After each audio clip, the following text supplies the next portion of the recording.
한국에 와서 저는 그 영어로 이제 first come first serve 이런 표현이 있죠.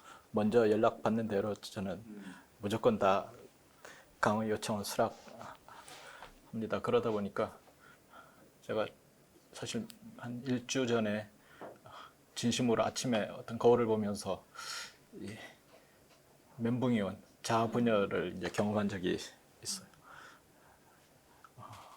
한 날에는 중견 목회자들 또 뭐 중형교회 목회자들, 선교사님들, 리더들이 모인 모임에 가서 강의를 했고요. 그 며칠 후에는 한국에서 전체 다 모여도 50명이 안 되는 메노나이트 교회에 가서 이제 얘기를 했습니다. 그리고 바로 그 다음 날에 저기 서울에 있는 분도 수녀회 어떤 건물에서 여성 목회자가 인도한 영성 모임에 갔다가요. 그 저녁 7시에 복음주의 목회자들이 모이는 지성주의를 얘기하는 반지성주의를 얘기하는 모임에 이제 그러고 지난주에는 4박 5일 부흥회를 갔었거든요. 말이 되지 않죠. 평균 연령 65세 플러스 되시는 아주 지방의 교회에 갔다가요. 그 다음 날에는 그냥 평균 연령 한 35세 되는 또 모임에 이렇게 갔습니다. 그래 오늘 제가 여기 온다 그랬더니 그러더라고요. 해도 너무한 것 아니냐. 당신이 과학과 신학에 대해서 무슨 접점이 있어서 불러준다고 다 가냐.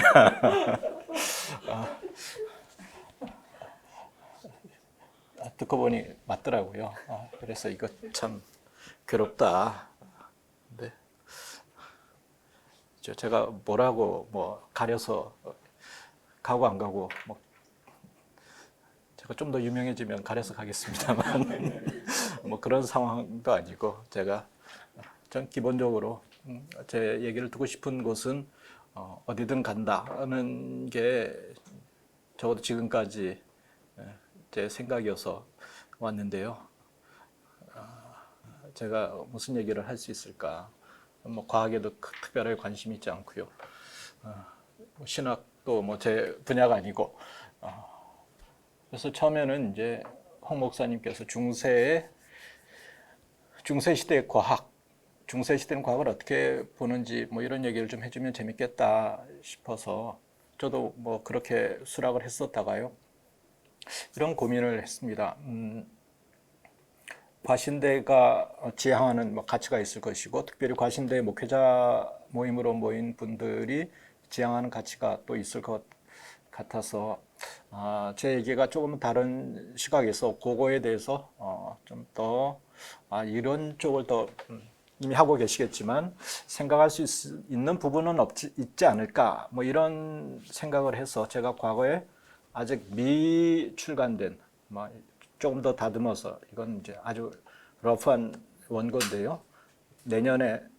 아마 내년 여름에 출간될 것 같은데 그것에 이제 저본인 아주 거친 텍스트를 제가 먼저 보내드렸어요. 그게 PDF로 되어 있는 과학 만능의 시대 종교의 역할이라는 주제인데 그걸 이제 보내드리고 나서 이 얘기를 풀어가기 위해서는 좀 더 배경적인 얘기를 해야지 이게 좀 더 적확하게 다가오겠다 싶은 지점이 있어서 오늘 다시 이제 PDF를 아주 뭐 간략한 배경사가 되는 PDF를 전해드렸습니다. 그래서 제가 그 두 가지 PDF와 PPT 이 두 자료를 가지고 무려 1시간이나 시간을 주셨으니까 제가 얘기를 하겠습니다. 이건 어쩌면 제가 과신대 목회자 모임 혹은 더 넓게는 과신대 기대하는 주문 뭐 이런 정도라고 이해해 주시면 될 것 같고요. 제 기본적인 문제의식은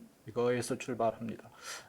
우리는 과신대나 어떤 오늘날 과학과 종교의 문제를 창조과학을 어떻게 대하느냐 어떤 이 문제로 지나치게 창조냐 진화냐 사실 창조와 진화는 서로 같은 선상에서 놓을 수 있는 주제는 아닌 것 같습니다. 근데 저는 과도하게 어떤 특정한 이데올로기에 경도된 분들이 창조 아니면 진화 아니면 창조라는 이 이분법을 아주 효과적으로 선점해서 우리에게 공격하고 있거나 그걸로 지나치게 단순화시켜서 사람들을 호도하고 있다는 생각을 합니다. 그보다 훨씬 더 중요한 영역이 있을 텐데 과학과 신학의 대화에서 우리가 6,000년이냐 뭐 수십만 수억 년이냐 어떤 이것 일면 중요할 수 있지만 그것보다 조금 더 근본적으로 고민해야 될 지점은 없을까?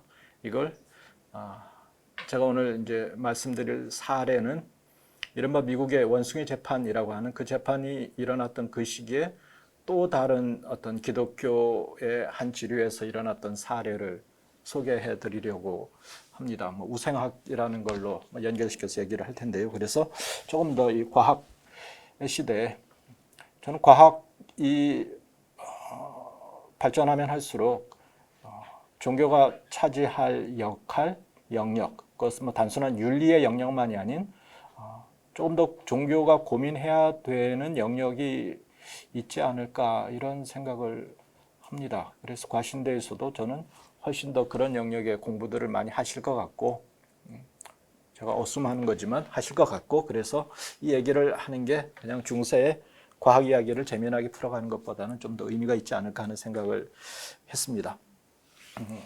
19세기, 20세기 얘기가 이제 배경사일 텐데요. 20세기 우리가 2차 대전, 양차 대전으로 끝나버린 인류의 진보, 과학주의 진보의 어떤 결과물 이것에 대한 얘기를 해야 될 것 같은데요. 19세기를 우리는 에릭 홉스범이라는 영국의 역사가가 제국의 시대라고 19세기를 이제 규정했습니다. 20세기를 극단의 시대 뭐 이렇게 표현한 것처럼 제국의 시대라는 표현을 했는데요. 제국의 시대는 기본적으로 유럽인들이 유럽 중심주의가 공고화되고 유럽 이외의 세계를 타자화하는 유럽을 팽창하는 뭐 이런 시대라고 할 수 있고요. 그 제국 지배와 타자화를 정당화하는 기대로 저는 인종주의 그리고 소셜 다윈이즘, 사회 다윈주의가 일어났다고 생각합니다. 이 얘기는 그냥 배경사니까 넘어가겠습니다. 빅토리아 시대, 빅토리아 이제 19세기 아주 30년대부터 20세기 직전까지죠. 빅토리아 시대의 사회과학의 주요 과제는 사회 진화, 어떤 사회가 어떻게 더 발전할 수 있을까, 사회를 어떻게 더 진보시킬 수 있을까라는 것이 이 제국주의 시대 영국 내에 일어났던 담론입니다. 다윈의 진화론이 이런 진보라는 어떤 형이상학적인 이데올로기와 연결되면서 진보란 이슈가 조금 대중화됩니다. 그런 과학 이론, 과학과 이데올로기가 만나서 생성되는 여러 가지 이슈가 있지만 그 중에 제가 오늘 주목해 보고 싶은 건 유제닉스라는 우생학이라는 겁니다. 프란시스 갈튼 뭐 어떻게 부르든 이 사람이 아마 다윈의 먼 친척 6촌쯤 되는 뭐 이런 사람이었던 것 같은데요. 유전에 대한 환경적 영향, 사회 다윈주의 이게 이제 우생학의 지적인 모태가 됩니다. 즉 과학의 이름으로 우리가 적자 생존이라고 표현하는 특정 사회에서 적자를 키워내고 부적자를 제거하는 것 이것이 이제 사회가 발전되는 중요한 가치다라고 합니다. 그래서 사회 문제를 유전자의 도움으로 생물학적으로 해결 가능하다고 주장하는 거죠. 이건 뭐 그때뿐 아니라 오늘날도 그러지 않습니까? 질병 치료를 위해서 유전자 가위 뭐 이런 이슈들이 제기되듯이요. 결론부터 얘기하자면 이 우생학이 결실을 맺은 것, 아주 참혹한 결실을 맺은 게 홀로코스트이지만 홀로코스트는 단순히 우리가 히틀러의 광기라고 표현하는 건 너무 지나친 단순하고 다른 유럽 혹은 북미의 책임을 방기하는 그런 평가입니다.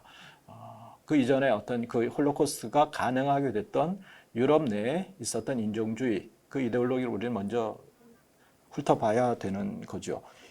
이렇게 영국에서 시작한 이 우생학은 온 유럽과 실제로 미국에 들어가면서 꽃을 피우게 됩니다. 과학의 이름으로 일어났던 거거든요. 1890년대 빅토리아 시기 말기죠. 해가 지지 않는 나라 영국.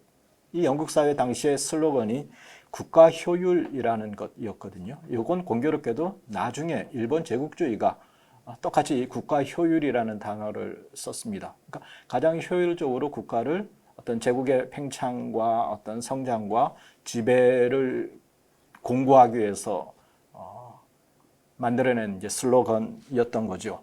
이러면서 이 가장 효율적으로 국가를 운영하기 위해서 부적자를 단종하고 어떤 그 사회 정신질환자나 범죄자들이나 어떤 이런 사람들을 제거함으로써 조금 더 나은, 조금 더 강대한 뭐 이런 사회를 꿈꾸었던 것이라고 할 수 있습니다. 이것이 이제 미국에 건너가서 1928년에 미국에서 우생학이라는 것이 이제 도입되고 이제 확산되게 됩니다. 거기에는 이제 두 가지가 나옵니다. 미국 우생학회라는 것이 생깁니다. 1923년에 생기고요. 이건 이제 이따가 페이퍼를 읽으면서 좀 더 자세하게 설명할 텐데요. 우생학 교리와 기독교 교리와 우생학. 우생학 교리 문답집이라는 1926년에 나오는데 이게 이제 기독교 교리 문답집을 그대로 이제 패러디한 거죠. 왜 이제 부적자를 단종해야 되느냐. 그 이유를 이제 교리 문답식으로 이제 하는 뭐 이런 설명으로 얘기합니다. 그리고 1935년에 미국에서 이른바 부적자를 제거하기 위한 단종법이라는 것이 도입됩니다. 장애인, 유전성 질환자, 성범죄자, 성매매 여성, 알코올 중독자, 불황자, 흑인, 또 원주민들 대상으로 이런 것이 실제로 이루어지게 됩니다. 그리고 이 시점이 나치가 히틀러가 정권을 잡은 지 6개월 만에 유전적 결함을 지닌 자손의 예방을 위한 법률이라는 독일인의 혈통과 명예를 위한 법, 이것이 시행됩니다. 그러니까 히틀러가 정권을 잡았을 때 이건 히틀러의 독자적인 아이디어가 아니라 실제로 유럽이나 북미에 만연하던 이런 유사과학이라고 하는 우생학적인 가치가 만연해 있었다라는 거죠. 그리고 장애인들에 대한 안락사, T4 정책이라는 것이 시행되고 2차 세계대전 당시에 유대인 학살에 이것이 이제 큰 역할을 하게 됩니다. 사회적 약자에 대한 관리와 통제를 정당화하고요. 불평등을 고착하고 소수민족과 종교 집단에 대한 뭐 어떤 여기서 종교 집단은 여호와의 증인 뭐 이런 사람들이 엄청나게 여기서 피해를 입었었거든요. 우리가 2차 대전이 끝난 이후에 세계 인권선언이라는 것을 기초하지 않습니까? 그 인권선언에서 아주 구체적인 사례들이, 구체적인 대상들이 나오거든요. 어떤 피부색이나 뭐 혈통이나 뭐 성별이나 그리고 뭐 어떤 성적 지향이나 이 하나하나가 실제로 이 당시에 이런 우생학의 움직임으로 인해서 구체적으로 피해를 봤던 사람들이 거기에 다 망라되어 있는 거거든요. 그러니까 우리가 오늘 한국 사회 이슈가 되는 차별금지법에 들어가 있는 그 대부분의 어떤 이 범주가 실제로는 어떤 이념적으로 구획된 것이 아니라 이런 1, 2차 세계대전 유럽의 어떤 인종주의 틈바구니 속에서 아주 구체적으로 피해를 입었던 사람들이라는 겁니다. 자, 이게 뭐 이런 사진을 뒤에 걸 한번 넘겨주시면 이게 독일에서 안락사를 위해서 이제 사람들을 이 버스에 태워서 가는 그런 사진입니다. 그리고 뒤에 이 사진을 보면 어떤 게 이제 떠오르실지 모르겠습니다. 이게 우생학은 두 가지로 진행되는 거죠. 부적자를 없애는 것과 동시에 적자를 더 잘 확산시키는. 그래서 이 아리안 인종끼리 이제 결혼을 해서 아주 우수한 아리안 혈통을 만들어내기 위한 이런 이제 포스터입니다. 그리고 실제로 레벤스포른이라는 프로그램에서 노르웨이 여성들, 노르웨이 이제 백인 여성들과 이 독일의 아리안 남자들이 그렇게 해서 임신을 하게 되면 자식을 낳을 때까지 병원에서 있고 자식을 낳으면 이제 그걸 나치 친위대의 양자로 보내서 이렇게 적자들을 확산하기 위한 이런 시도들이 일어나고요. 이런 레벤스포른, 생명의 샘이라는 독일의 명칭이거든요. 생명의 샘 프로그램이라는 게 실제로 이 2차 대전 때 이런 아리안들을 확산시키기 위해서 구체적으로 일어났던 것이기도 합니다. 그리고 이것이 이제 레벤스보른의 아이들이 나중에 어떤 자신들의 그런 출생 배경이나 이런 걸 알고 2차 대전 이후에는 굉장한 어떤 사회적 차별을 이 사람들이 경험하게 됩니다. 그리고 이들이 사실 알려진 건 아주 그렇게 오래되지는 않습니다. 그리고 이들의 자살률이 어떤 일반 독일 사람들보다 훨씬 더 높은 이런 쉽사리 이들 역시도 피해자인 거죠. 인종주의의 또 다른 피해자의 모습입니다. 이게 이 뒤에 여기 보시면 미국에서 우생학적 단종을 법제화한 합법화한 주들의 표시거든요. 이 빗금 친 것이 1935년 1월 1일 현재 법으로 통과돼서 단종법이 시행되던 주입니다. 엄청나게 많은 주들이 됐죠. 그리고 1935년 1월 1일 현재 이 까만색으로 표시된 주들은 이제 그것이 펜딩되는, 그러니까 검토되고 있던 이런 상황, 계류되는 이런 주입니다. 그러니까 압도적인 많은 수의 미국에서 이러한 단종법, 우생학에 기반한 단종법이 일어났던 거죠. 이걸 우리는 이제 러프하게 인종주의라고 표현할 수 있을 것 같습니다. 특정한 인종이 다른 인종보다 더 지적 문화적으로 열등하다는 그런 믿음을 지지하기 위해서 과학적 언어, 개념, 방법 뭐 이런 걸 통해서 차별을 정당화하는 거죠. 다양한 이론이나 신념, 행동 양식 이런 걸 이제 처벌하거나 죽이거나 이런 방식으로 정당화합니다. 그러니까 인종주의가 이제 그런 것이고 이것이 2차 대전까지 실제로 통용됩니다.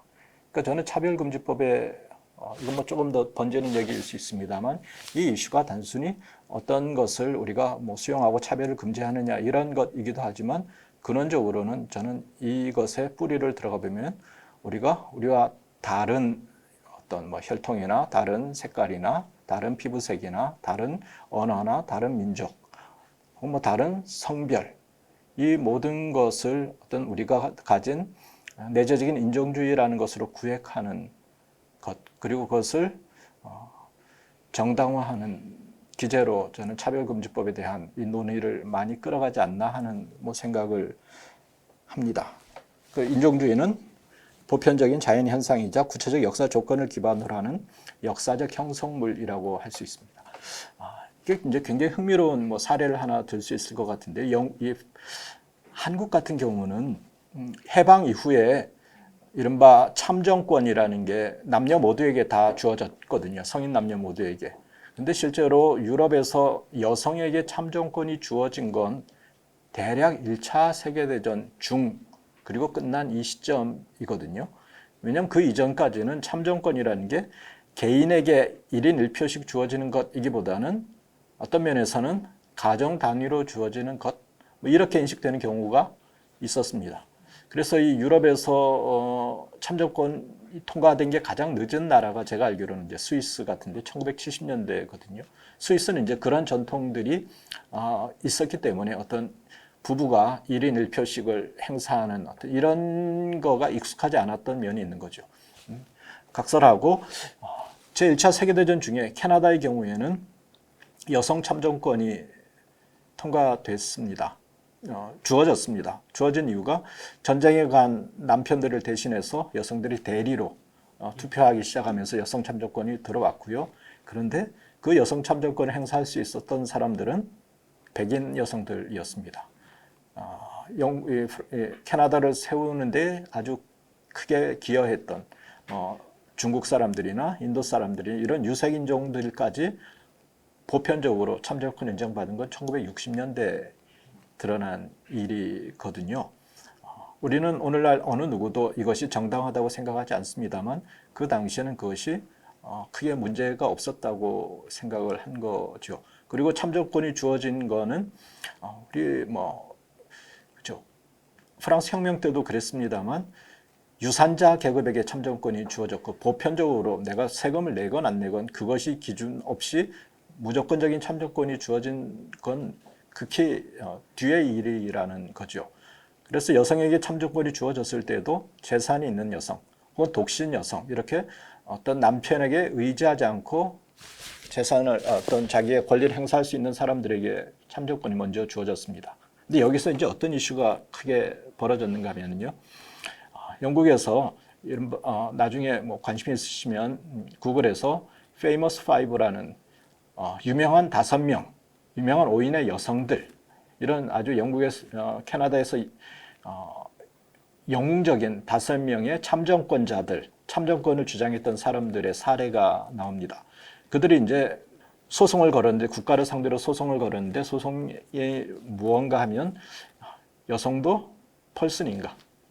여성도 사람인가? 라는 소송이었습니다. 그러니까 펄슨스 케이스라고 이제 불리는 유명한 소송인데요. 왜냐하면 펄슨이라는 건 우리가 성경에 보면 예수님 당시에도 5,000명을 먹였을 때 그 5,000명의 여성이 들어가지 않았지 않습니까? 아이도 들어가지 않았고, 그렇죠?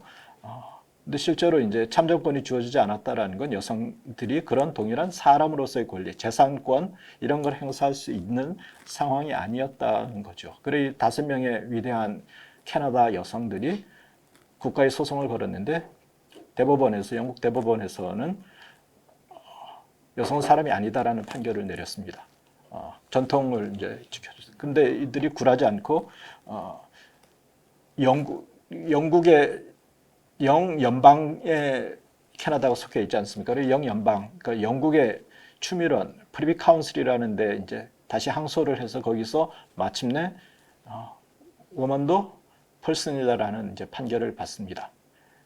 이건 이제 단순한 법률 논리가 아니라 여론몰이, 여론을 형성하는 데도 굉장히 중요한 것이지 않습니까? 근데 이 당시에 어떤 또 다른 여론이 강력하게 대두됐는가 하면 그러면 흑인 참정권을 우선시해야 될 것이냐, 여성 참정권을 우선시해야 될 것이냐라는 논의가 또 있었어요. 그러니까 여성만 오롯하게 놓고 보면 너무나 정당한 건데 참정권이 보편적으로 주어지기 전에는 여성에게 먼저 주어질 것이냐, 백인 여성에게 줄 것이냐, 아니면 오래 살고 있던 흑인 남성들은 그때 이 페이머스 5들이 들고 나온 게 유제닉스거든요. 흑인은 우리보다 열등하기 때문에 그들에겐 참정권을 주는 것이 정당하지 않다. 어떤 이런 논리로 어쩌면 역사의 이제 어두운 요소이죠. 어떤 그분들만 보면 여성 참정권을 옹호하고 지켜낸 영웅들이지만 좀 더 넓은 그림에서 보면 그들 역시도 우생하게 피해자인 동시에 가해자인 거죠. 저는 이걸 우리가 21세기 오늘의 잣대에서 단순하게 어떤 피해 가해 이런 식으로 구별하는 것이 얼마나 정당한가, 저는 그런 질문을 던집니다. 그 당시에 어떤 사람들의 인식 수준 속에서 인식 수준의 한계가 이제 그랬다라는 거죠. 그럼에도 그런 속에서 한 걸음 한 걸음 이제 발전해 변화돼 나가는 이 길은 굉장히 지난한 쉽지 않은 길이었다라는 겁니다.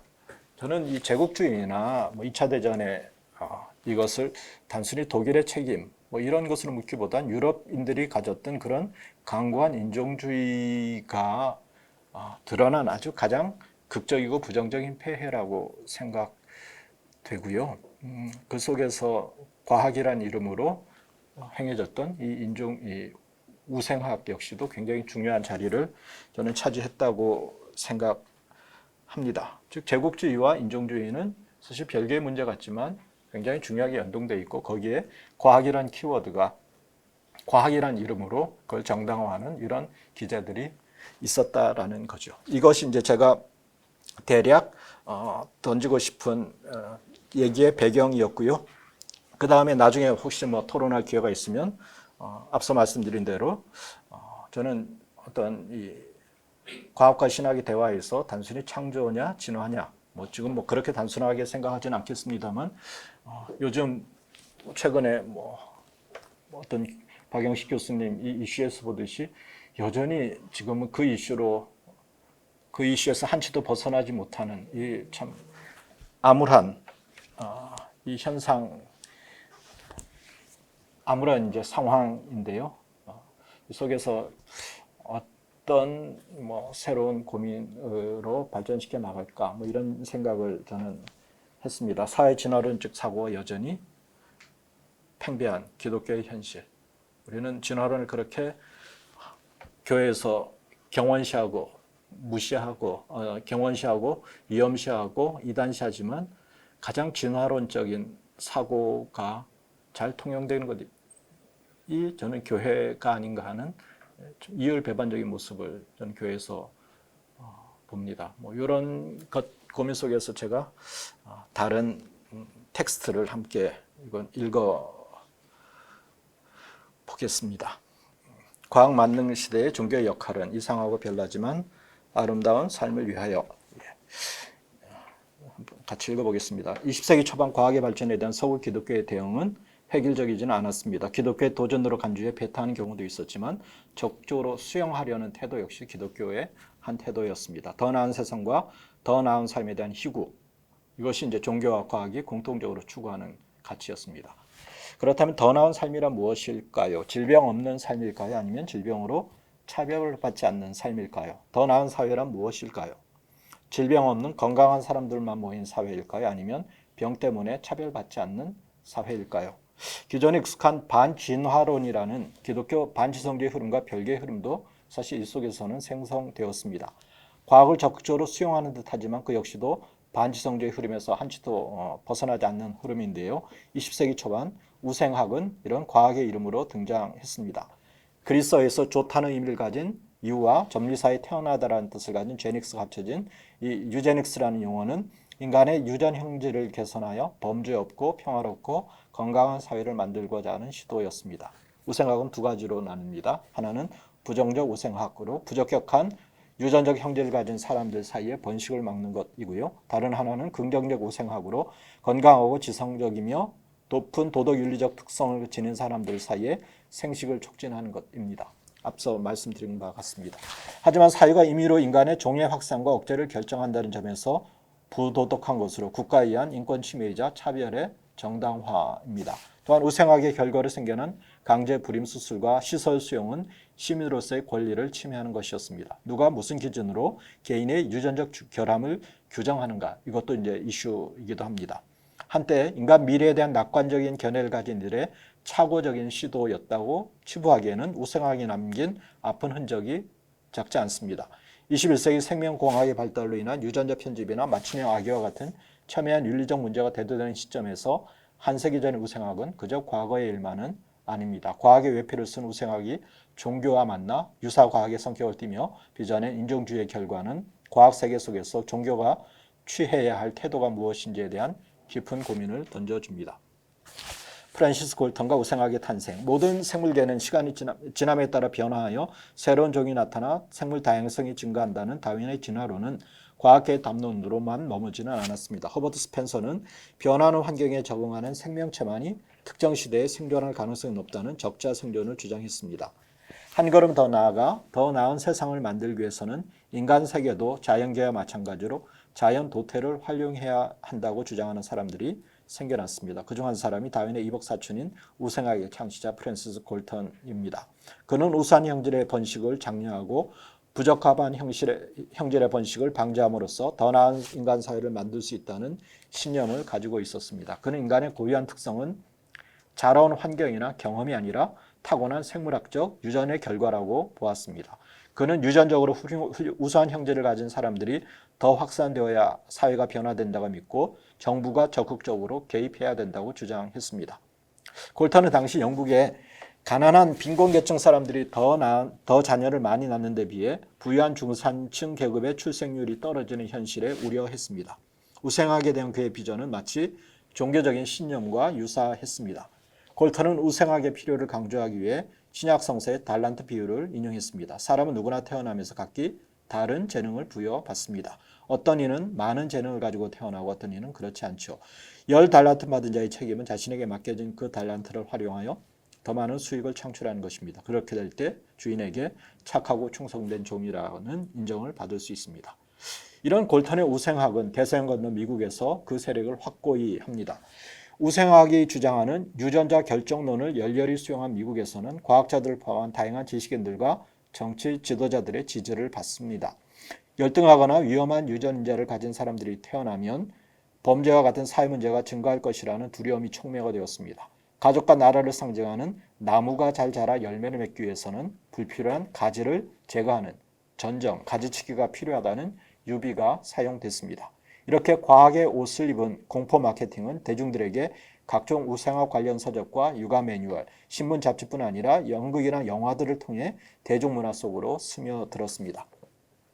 이런 미국의 우생학을 도입한 인물이 하버드 대학의 동물학자인 찰스 데이븐포트였는데요. 그는 1910년 카네기 재단의 지원을 받아 뉴욕의 우생학 기록국을 설립했습니다. 해리 러플린이 소장을 이끈 이 우생학 기록국은 미국인에 대한 생물학적, 사회학적 정보를 수집하여 적어도 인구의 10%를 차지하는 결함이 있는 미국인을 특정해서 적절한 방법을 사용해 그 혈통을 제거하는 것을 목표로 삼았습니다. 실제로 이제 1차 대전, 2차 대전 이때 어느 지역에서 온 이민자들이냐에 따라서 군대에서 받아주고 받아주지 않고 이것이 이제 갈라졌습니다. 실제로 미국은 이제 이른바 서유럽이나 북유럽에서 온 이민자들이 세웠는데 나중에 이탈리아나 이런 쪽에서 오면서 이른바 미국에서 마피아나 이런 어떤 이 사회폭력의 문제가 심각해지면서 그것을 우생학적으로 대체해서 우생학 기준에 맞지 않는 이민자들은 받아들이지 않는 이런 제한된 이민 정책이 실제로 미국에서 펴나갔습니다. 1926년에는 전미 우생학회가 공식 설립되었습니다. 우생학 기록국은 데이터를 기반으로 한 과학 연구가 주요 목적인 반면에 전미 우생학회는 홍보와 교육을 통한 대중 확산에 초점이 있었습니다. 우생학의 궁극적인 목표는 자신들이 전하는 메시지가 대중들에게 전달되어 실제로 대중들의 선택에 영향을 주는 것이었습니다. 그러니까 이제 대중화가 이제 필요했던 거죠. 복잡한 과학 용어와 지식을 단순 명료화하는 것이 필수적이었습니다. 1926년 전미 우생학회는 우생학이 추구하는 가치를 대중들에게 호소하기 위해서 우생학 교리 문답서를 만들었습니다. 심오한 신학 지식을 대중들이 이해할 수 있도록 등장한 이 교리 문답서처럼 우생학을 대중 친화적으로 변화시켰습니다. 우생학에 대한 긍정적인 메시지를 대중들에게 전달하고자 하는 선전 시도는 적중했습니다. 창립 당시 100명 남짓했던 전미 우생학회는 불과 5년 만에 1200명 이상의 회원을 보유하게 됐습니다. 우생학을 통해 결함 있는 유전자의 확산을 막아야 한다는 호소는 구체적인 제도화로 연결됩니다. 20세기 초반부터 1930년대까지 다양한 프로그램과 법률들이 제정됐습니다. 1907년에 인디애나주에서 최초로 강제불임을 하는 단종법이 도입된 이래 38개 주의회에서 단종법이 통과되었습니다. 1922년 우생학 기록국 소장 해리 러플린은 우생학 단종법 모델을 고안했습니다. 대상은 고아, 정신박약자, 노숙자, 빈곤자, 중범죄자, 간질환자, 시각장애인 및 청각장애인 등이 포함되었습니다. 1907년부터 1963년까지 미국에서는 6만 명 이상이 우생법으로 인해 강제 불임 수술을 받았습니다. 1911년에서 18년 사이에 수행된 결함을 지닌 인간의 유전 형질을 제거하기 위한 연구보고서에서 제안된 해결책 중에 하나가 안락사였습니다. 1938년에 전미 안락사협회가 설립되었습니다. 또한 인종적으로 우수한 혈통을 지니지 않았다고 판단되는 국가로부터 이민을 제한하는 정책이 제시되었습니다. 1차 세계대전 중에는 미국 모병시에 지능검사를 실시했습니다. 지능검사 결과 북유럽에 뿌리를 둔 그룹이 남유럽, 중남미나 아프리카 출신에 비해 지적으로 우월하다고 주장했습니다. 이 조사 결과는 미국 의회에서 특정 국가에 대한 이민 제한과 지역별 이민 할당에 영향을 주었습니다.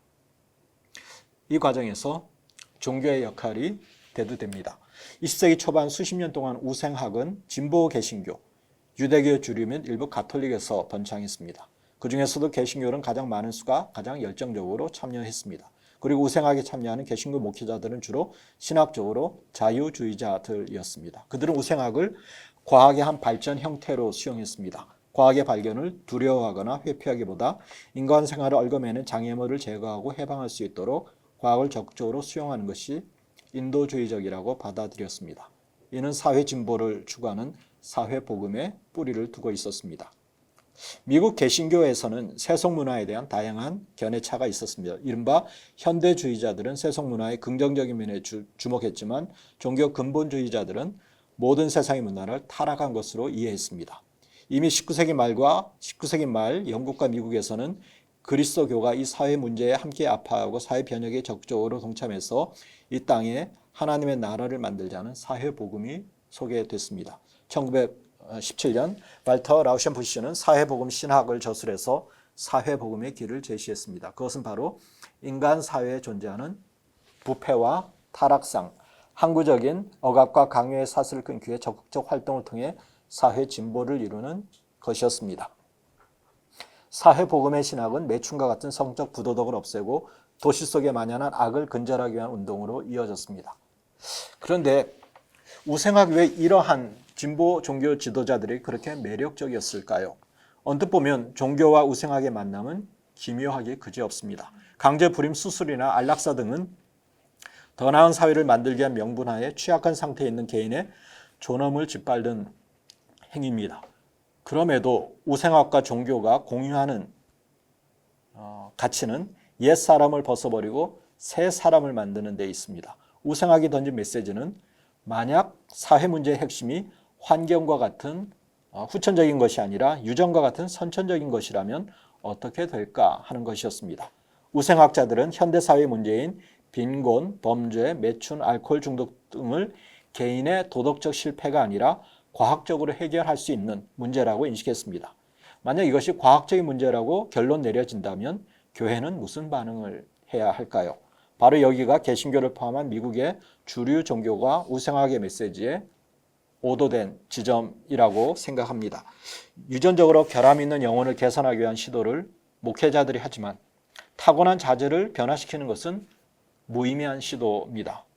이에 비해 우생학자들은 과학적 방법으로 이런 결함을 선제적으로 예방하는 것입니다. 사회적 차원에서 본다면 부적합한 후손이 태어나지 않도록 결함 있는 혈통을 선제적으로 제거하는 것이 더 나은 사회를 만드는 실질적인 길인 것입니다. 인류의 개선이라는 우생학의 목표와 종교의 길은 다르지 않았습니다. 그렇다면 성직자들은 더 나은 세대의 행복한 시민을 만들기 위해서는 신체적, 정신적, 도덕적으로 더 뛰어난 자질을 가진 혈통이 재생산될 수 있도록 해야 되는 의무를 지닙니다.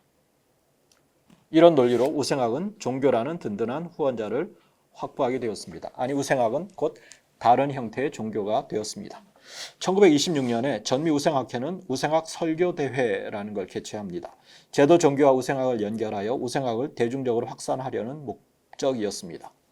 이 첫 번째 대회의 주제는 종교와 우생학, 교회가 인간의 품종을 개선할 책임이 있는가라는 주제였습니다.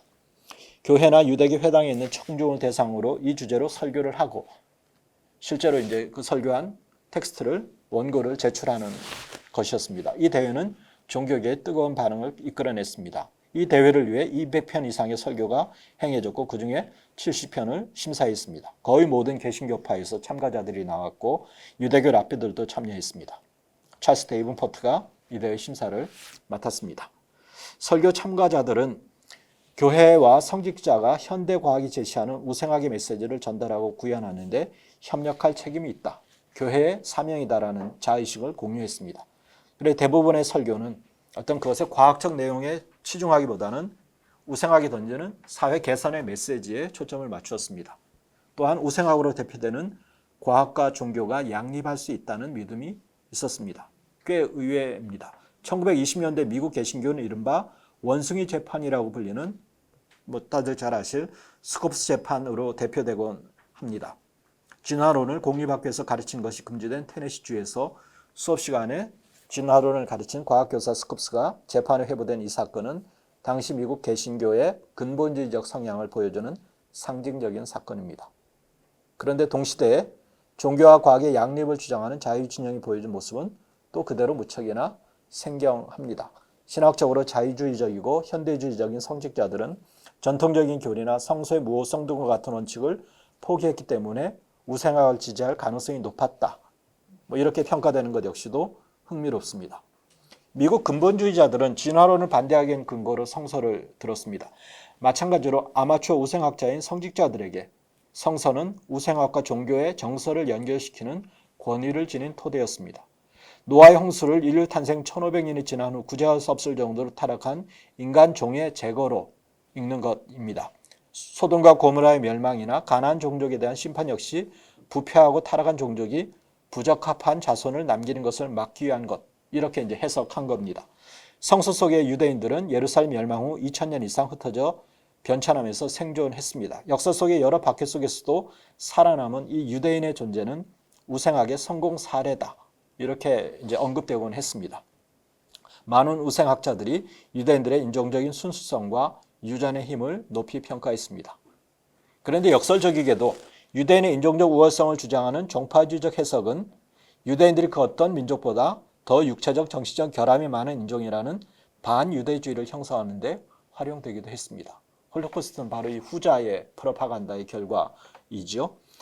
과학적 사실을 종교화시키려는 우생학 지지 성직자들은 비과학적 주장으로 우생학을 변질시킨 사람들로 기억됩니다. 성직자들이 참여하게 된 미국 우생학은 이제 과학 연구를 기반으로 한 제도적인 운동에서 비제도권으로 유사과학으로 더욱 확산되었습니다. 우생학의 목적이 실험실 속의 탐구를 넘어선 사회개혁이라는 현실적인 데 있었던 만큼 과학에 대한 기초가 없는 이들도 자기들의 목소리를 내기 시작했습니다.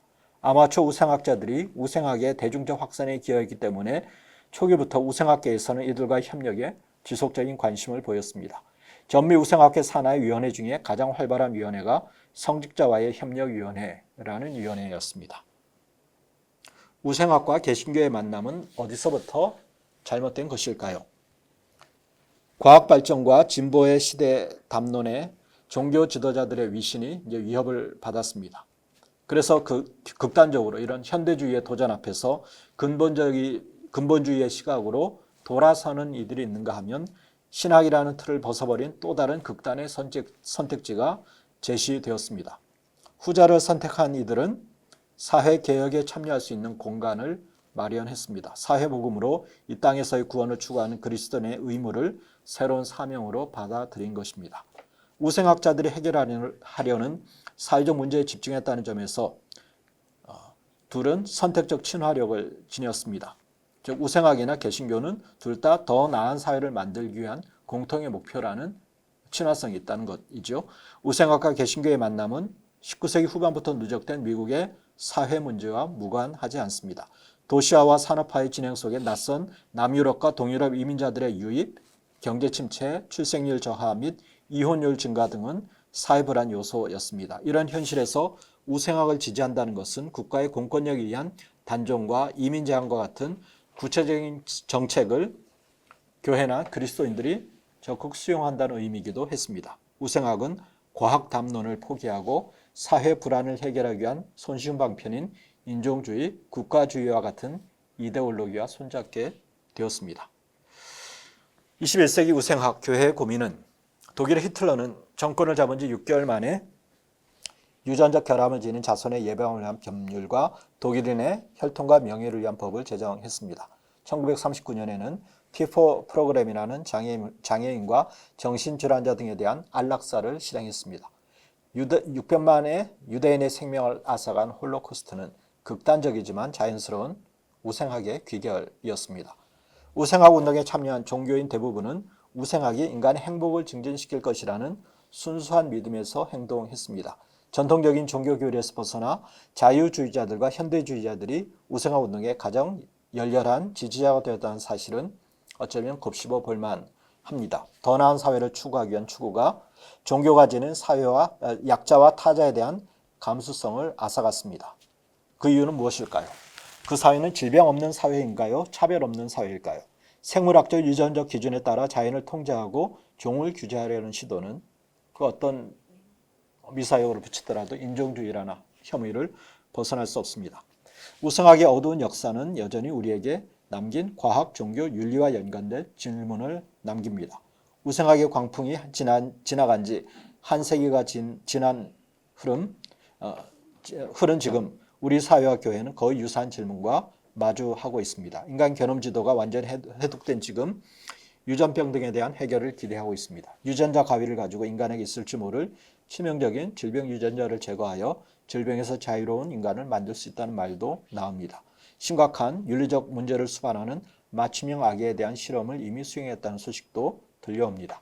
더 나은 개인과 사회를 만든다는 목적 하에 과학이 자연을 통제하는 조물주의 자리에 서고자 하는 욕망은 끝이 없습니다.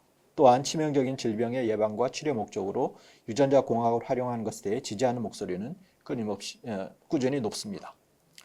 전 핵심은 단순히 과학이 아니라고 봅니다. 이러한 예민한 윤리적 이슈에서 종교의 역할은 어디에서 찾을 수 있을까요?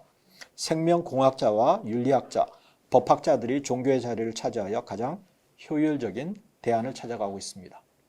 제국주의 시대의 국가 효율이라는 선전 문구와 같은 것이죠. 어쩌면 20세기 우생학에서 종교가 제대로 된 이해 없이 우생학의 편을 들었던 어두운 과거 때문에 종교의 목소리가 설 자리는 없어진 것은 아닐까 생각해 봅니다. 그런 원죄를 인정한다 치더라도 과학의 환상이 제시하는 미래에 종교가 목소리를 내지 않는다면 또 한 번의 과실을 범하는 것입니다. 무수한 유전공학의 발달로 질병 예방과 선제적 치료 등으로 더 우수한 개체가 나올 것 같지만 정신병력을 가진 이들이 늘어나는 이 현상은 질병이 가진 유전적 특성과 별개로 질병을 만들어내는 사회환경적 특성도 간과할 수 없음을 우리에게 상기시킵니다. 예방과 치유라는 개선에만 매달릴 것이 아니라 현재 있는 모습 그대로를 존중하고 인정하고 더불어 살아가는 감수성을 개발하는 것이 더욱 필요합니다. 우리 모두의 삶은 이상하고 별나지만 아름답기 때문입니다. 종교의 본령은 국가나 사회 발전 같은 추상적인 가치와 효율을 추구하는 것이 아니라 그 속에서 잊히기 쉬운 한 사람에게 주목하는 것이기 때문입니다. 기독교 반지성주의의 흐름을 우려하는 목소리는 어제 오늘이 아닙니다. 그런데 반지성주의의 극복은 지성의 함양이 아닙니다. 명확히 말하자면 복음주의가 토대한 반지성주의를 극복하기 위해서 지성 함양이 필요한 것이 아니라 사회적 감성을 키워가는 것이 필요합니다. 이상한 변호사 우영우 중에 많은 사람에게 울림을 주었던 대사죠. 80년 전만 해도 자폐는 살 가치가 없는 병이었습니다. 지금도 수백 명의 사람들이 의대생이 죽고 자폐인이 살면 국가적 손실이란 글에 좋아요를 누릅니다. 그게 우리가 짊어진 이 장애의 무게입니다. 이런 정도로 제 발표를 마치겠습니다.